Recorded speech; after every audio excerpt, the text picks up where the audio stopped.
to use the new ViewSonic ViewBoards. With your ViewBoard, you should have gotten a pin which is magnetized, and it goes on the very front where these white brackets are, and also an HDMI cord. So the first thing you're going to do with your TV is turn it on. The power button and all your buttons are down on the bottom right. So I'm going to power on the ViewBoard.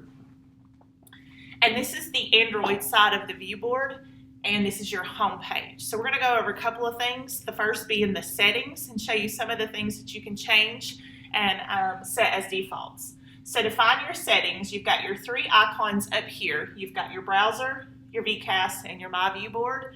To find your settings, you're going to click this little down arrow, and these are all the other apps you have access to. Don't worry about these right now. You're not going to be using them. And we're going to scroll down to the Settings app, and I'm going to click on the Settings. So first, you have your Wi-Fi set up. So if your TV is set to Wi-Fi, this is where you connect it. But I want to show you a couple different things that your technician may not have shown you. So first, we're going to go to Display. So you can change the wallpaper on your board. That's this little thing, but I just wanted to show you where. You have these already there for it. These are the still ones. You also have some pretty cool live ones. So you can click on one of the live ones and then set as wallpaper, and I'm going to do this one. And you can also upload your own images. So if you've got family images you want on your board, or one that you've created yourself, you can go to My Photo and use a USB to get your images on here.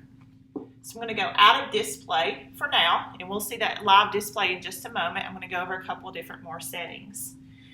The next one is under Preference. So on Preference, I want you to focus on the Startup and Shutdown. It's toward the bottom. So I click on Startup and Shutdown. There's two settings on here I want you to be aware of. The first one is the Startup Input. Now the default for your board is what was last on it when it shut down. So if you were doing HDMI 1, when you shut it down, when it boots back up, HDMI 1 will be where it's at. If you're using the ViewBoard when you shut it down, then that's where it's going to pop back up. Now you can change that to default to what you want it to do. So I can click on this and then use the drop-down menu to pick where I want it. If I always start up, because my Chromebook is in HDMI 1 every time and that's where I want to start, I can click HDMI 1 and that will be my default. So every time I turn my board on, it will default to HDMI 1. So you can change that if it's been an issue for you or not. It's really your personal preference. Or you can keep it where whatever shut down is where it will boot back up. Another thing in this section under Startup and Shutdown is Energy Star mode. Now this is defaulted on when you start your board. What Energy Star mode is after an idle hour, after it's been idle for an hour, your board will go to sleep. If this has been an issue for you, you can turn Energy Star mode off and it will not go to sleep after idle. So I click confirm, and now it's not going to go to sleep until I turn it off. Okay, so that's the two things I wanted you to focus on in Preference. The next thing I want you to see about is the Toolbar setting. So I'm still in Preference, but now I'm going to the Toolbar setting. So I'm going to click on Toolbar setting. Your toolbar is these arrows over here on the side that pops up. Now, the default is these are available and on. But if yours are not there, it might be turned off. And you can turn them off by clicking Hide All Input Port Sources. So that takes away your toolbar. So if yours is missing, you'll need to go to Settings, Preference, Toolbar Setting, and then make that available, and now it's here. And your toolbar is on both sides. You have it on the left and the right side, and you can actually move it up and down. If you have younger kids, you can put one down here. And if you'll notice when I move that arrow does not move. They do not go together. So you can have one high for some of your taller students, have one low for some of your shorter students. So that is Preference. So those are the ones I wanted to share with you in Settings. Now I'm going to go back to my home page and show you that wallpaper that's live that we put on our board. So if you'll notice now, that image is moving. So you can have some interactive wallpapers on here as well. Okay, so now I'm going to show you the VCast app. So there are 3 different ways that you can use your board. You can use your board by itself in Android mode, which is what we're doing right now.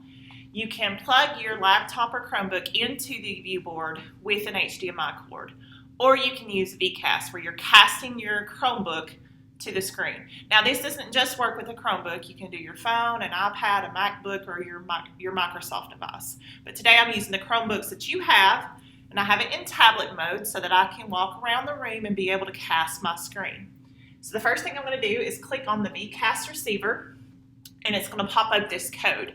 Now, if this is the very first time, there we go. If this is the very first time you've used this, you're going to click this white bar at the bottom, and it's going to tell you the instructions on how to get started. So first thing you need to do, and this is the most important, no matter what device you're using, is make sure you are connected to the Wi-Fi that your board is connected to.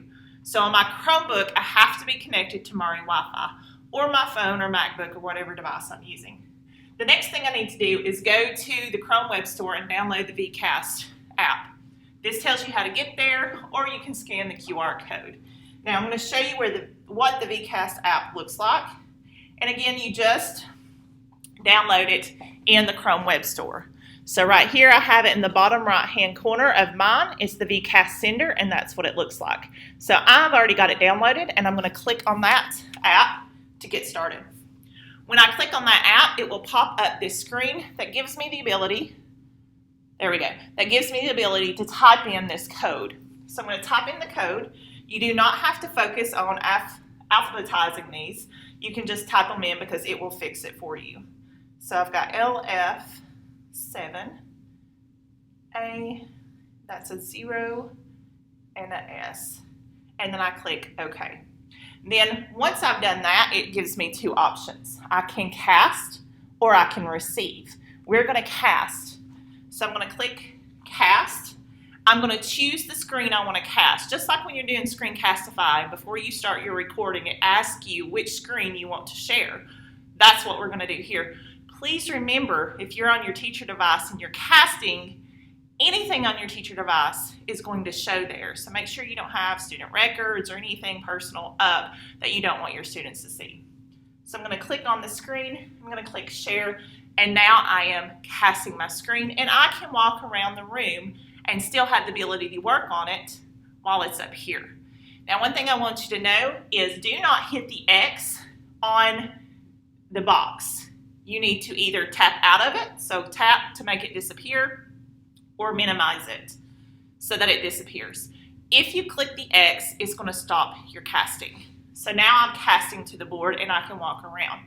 Now, one great thing about this is because the students can still come up to the board and use it and use that toolbar. So they can still use the pen functioning on the toolbar. If you've got an activity pulled up, I can be in the back of the room discussing, talking. Students can come up here and still write on the board while I'm back there. Now, another thing about the toolbar while I'm casting is you have these pen functionings, but you can take your palm and erase. So when I get this, gotta get it right, I can erase using my palm. So that's another cool thing about my pen toolbar. Or I can click on the eraser here and use it. So you still have the abilities with this inking overlay when you're casting to your board. Okay, the last thing I want to show you now that I've done the casting, so let me go back to the home, is the MyViewBoard. This is the ViewBoard version of a digital whiteboard. So I'm going to click on the MyViewBoard. Now, the very first time you use this, you're going to activate the board. So over here in the bottom right, I'm going to click Activate. And we're going to use Personal. Okay, so for this, the ViewBoard name is not important. It really doesn't matter what you name it. So I'm going to name this one Holly, because this is the room I'm in. Holly C. Okay, the email address is what is important. And for the email address, everyone needs to use myviewboard@viewsonic.com. So I'm going to type in MyViewBoard, and this is what everyone will use to activate their board. MyViewBoard@viewsonic.com. So I'm going to do that again. So it's MyViewBoard at ViewSonic.com. And then Education Works, and then I'm going to click Submit. So let me make sure both of those are the correct one. Again, let me rephrase. The ViewBoard name is not important. You can name it whatever you want. It could be your classroom name. It could be your name. It doesn't matter. What's important is that you get this email correct, myviewboard at viewsonic.com, and then click Submit. Now the software has been registered, you're activated, and you are ready to go. You should not see the activation pop up anymore. Now, this one allows you to sync your information with Google so that you can pull Google Slides and anything from your drive in here. This does not work yet. I have to send the company all of your emails to get it going. I will let you know or send out an email once it's going, and then you'll be able to connect your information.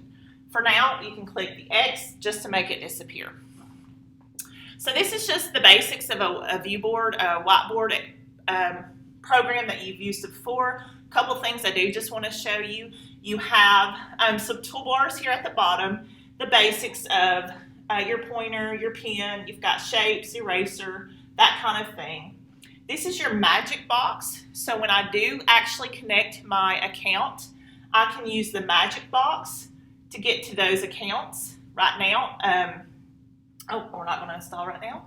Right now I can't connect because I'm not signed in, but when I get there, I will use what they're calling the magic box to get my Google information and get it on here. So I can add my slides, my documents, and everything through that. And I'll put out another training specifically on this program once we have it all set up and ready to go. But you can still use it without connecting it to your programs. Another thing I want to show you is you do have a built-in browser for it. So I can click the browser icon down here and it will pull up just a Google search. So I'm going to search dogs. And just to kind of show you a couple of things it can do. So images you can paste straight from the internet. So I'm going to click and hold.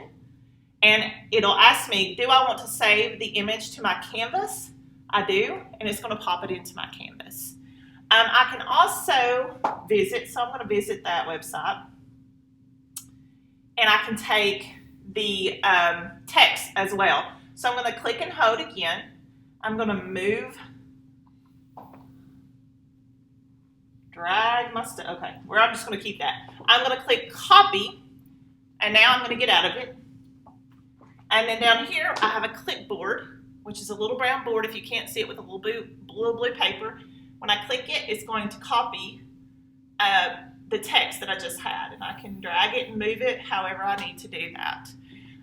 To move things, minimize, I can pinch, click on it, make smaller, or click on it and make bigger just by dragging like that. So those are a couple of things that you can do, just the basics of this.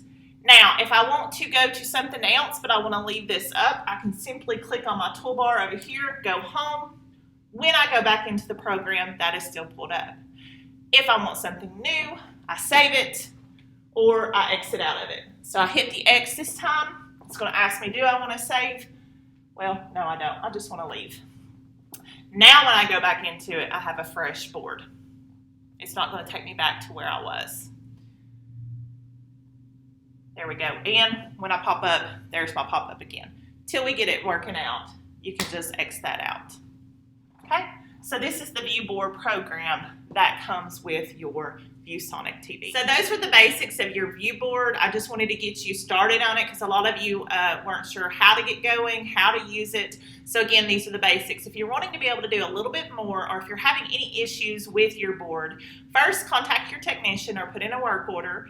And then you can also reach out to us. We're going to be learning a lot with this because these are the new boards. So we're going to have some troubleshooting tips for you once we get everyone's installed and start learning the ins and outs of the board. So once I get that going, I will make a troubleshooting tip page for you and send it out. Also, once I get y'all's accounts connected with Google, I will send out an email and let you know so that you can get the MyViewBoard connected with your Google account and start putting your Drive information, your slides, your docs, your PDFs on the MyViewBoard program. If you have any questions, reach out to us. Have a great day.